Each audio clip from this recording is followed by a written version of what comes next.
Le Ghana, réputé pour être un exemple démocratique en Afrique de l'Ouest, se prépare à élire lundi prochain son président dans un scrutin qui s'annonce particulièrement serré entre deux adversaires politiques de longue date.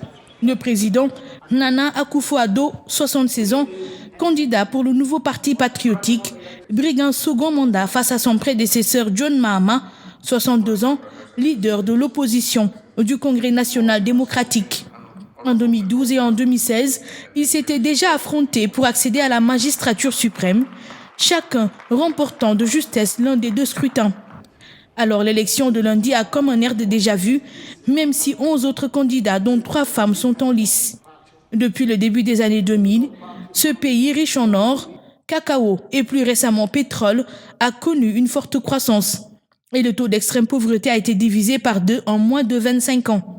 Mais certaines régions, notamment dans le nord, continuent de vivre dans le plus grand dénuement, sans eau potable ou électricité.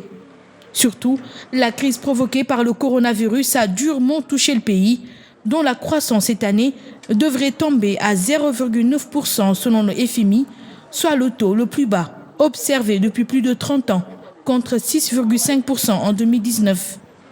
Le président sortant a été salué pour sa gestion de cette crise et il a tenu certaines de ses promesses de campagne de 2016, notamment sur l'éducation et l'accès à l'électricité. Plus de 62 000 membres des forces de sécurité devraient être déployés à travers le pays. Quant aux deux principaux rivaux, ils ont signé ce vendredi un pacte de paix, signe d'un très fort attachement à la démocratie.